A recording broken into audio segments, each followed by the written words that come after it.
एक तो आप इस बात को मान लें कि जो कैदी नंबर 804 है ना, वो इन सब लोगों से बहुत ऊपर की गेम है।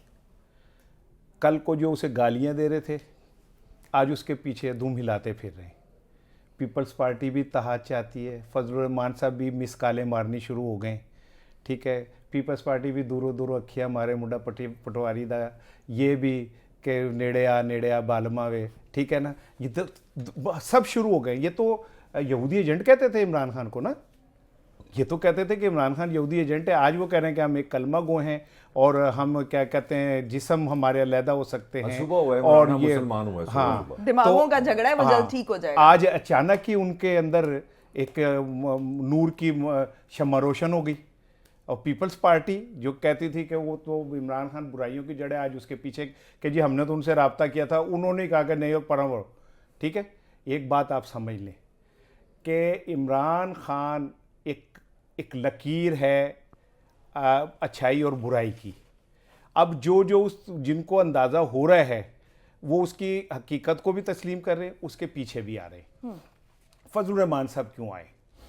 अगर फजलुर रहमान साहब जीत जाते, उनका बेटा जीत जाता, उनका दूसरा बेटा जीत जाता, उनका समधी जीत जाता, तो शायद इलेक्शन में बेईमानी ना होती और उन्हें भी ना देखें रांझे मंजियाँ चराइयाँ ते डोली लै गए ने खेड़े। ये बेचारे कभी जाते थे अमरीकी सफ़ीर को कहते थे कि जी मेरे उस पर ना जाएं, ये उस पर मैं अंदर बड़ा लिबरल हूँ, आप चाहे मेरे साथ पतंगे उड़ा लें, आप चाहे मेरे साथ लिडो खेल लें, मुझे सदर बना दें, सदर बना दें, ठीक है ना। वो कौन सी लीक्स थी वो आपने पढ़ी होगी उसमें ना, फिर ये विकी लीक्स में, ठीक है। फिर उसके बाद ये दर दर सजदे करते रहे कि मुझे सदर बना दें। अब जब उन्होंने कहा कि मैं, और तो अब निगोशिएट क्यों नहीं कर रहे? क्योंकि कल कॉन्फ्रेंस में ये इन्होंने उन्हें शिरकत की दावत दी, लेकिन उन्होंने निगोशिएट करना भी मुनासिब नहीं समझा। मैं उसकी रीज़न बताऊं। देखें ये बात आप भी मानेंगे, मलक भी, इमरान खान का जब हवा बहुत हवाओं पे था ना, और वो लंदन भाग गए थे, चे गवीरा साहब और शहबाज शरीफ साहब डिग्गियों में बैठ के मुलाकातें कर रहे थे, मौलाना Fazlur Rahman was the person जो खड़ा हो गया था, जिसने वो इमरान खान को खड़े होकर चैलेंज किया था। यानी जिसने गेम बनाई, आपने उसे उठा के मक्खी की तरह दूध में से निकाल के। और कल वो शहबाज शरीफ साहब फरमाते रहे उज़मा के सदर मुमलिकत साहब, सदर साहब जरदारी को, यानी तो मुनाफकत की इंतहा देखो यार इन लोगों की।